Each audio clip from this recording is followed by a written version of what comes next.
Assalamualaikum warahmatullahi wabarakatuh. Perkenalkan kami dari kelompok 5. Saya Raffi Apriatun. Saya Deni Putri. Saya Muhammad Hanif Dewas. Saya Surya. Saya Ida Zalia. Di sini kami akan membawakan materi tentang kepercayaan dan stabilitas nilai uang. Selamat Menyaksikan, stay tune.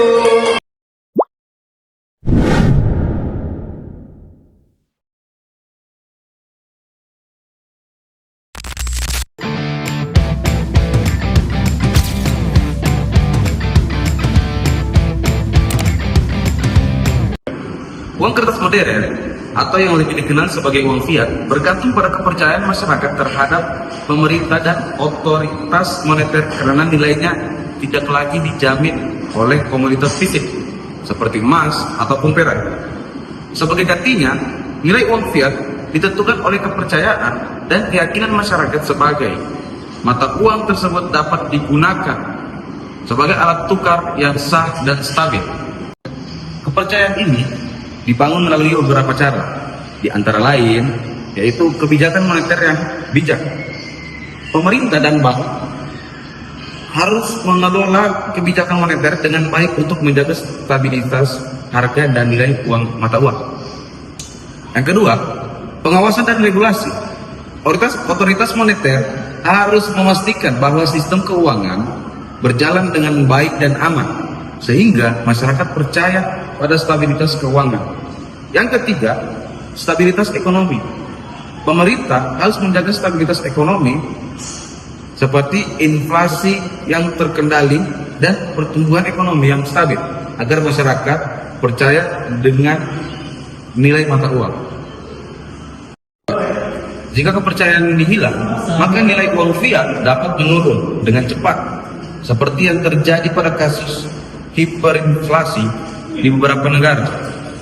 Oleh karena itu, kepercayaan masyarakat terhadap pemerintah dan otoritas moneter sangat penting untuk menjaga stabilitas keuangan fiat.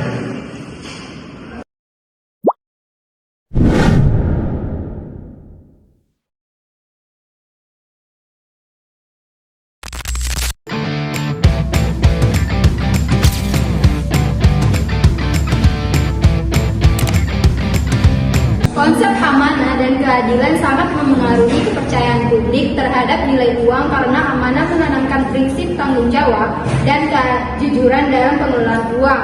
Sementara keadilan memastikan distribusi dan penggunaan uang dilakukan secara adil dan seimbang. Ketika masyarakat melihat bahwa uang dikelola dengan amanah dan keadilan, mereka memiliki keyakinan yang lebih tinggi terhadap nilai dan stabilitas uang tersebut, sehingga kepercayaan publik terhadap uang meningkat secara signifikan.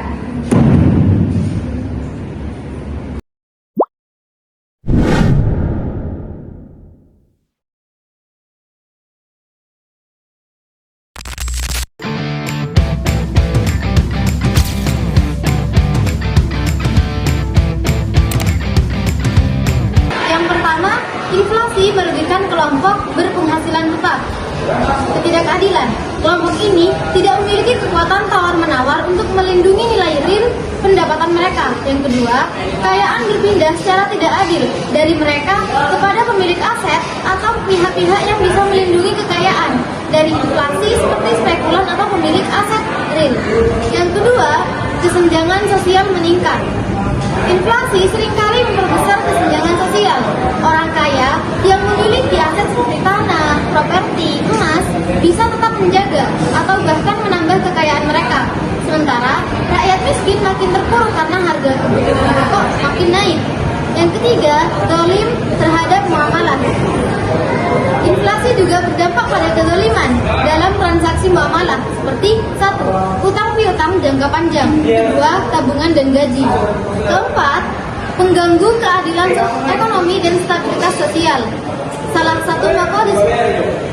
satu maqasid syariah dalam aspek ekonomi adalah menjaga hifdzul mal atau perlindungan harta. Inflasi yang tidak terkendali mencederai tujuan ini. Baik, mungkin itu saja yang bisa saya sampaikan. Kurang lebihnya mohon maaf. Wassalamualaikum warahmatullahi wabarakatuh.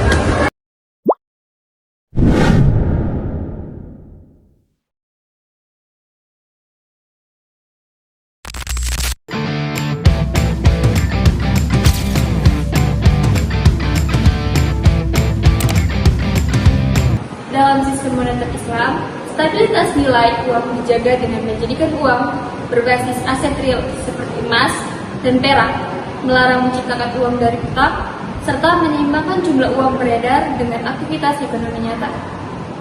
Islam juga melarang riba, ghar, dan masyir, sehingga uang tidak dijadikan alat manipulasi pasar. Selain itu, pengawasan oleh lembaga hizbah memastikan keadilan dan mencegah praktik curang seperti penimbunan barang atau spekulasi harga.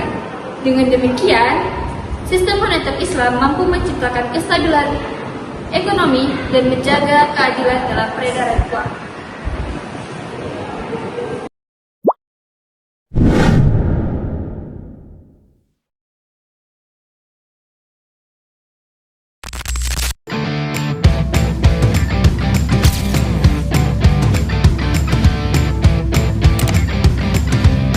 Jadi, dalam menjaga kepercayaan terhadap nilai uang sesuai prinsip keadilan Islam, negara berperan penting dalam mengelola kebijakan moneter dan fiskal yang sesuai dengan syariah, seperti menghindari riba dan spekulasi destruktif serta menjaga stabilitas ekonomi melalui penguatan sektor real.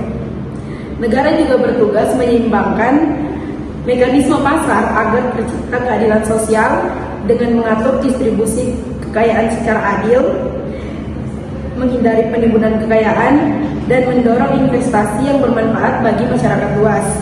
Dengan demikian, negara memastikan nilai uang tidak mengalami depresiasi yang merugikan, menjaga keadilan dalam distribusi ekonomi, dan mewujudkan kemaslahatan umum sesuai prinsip Islam.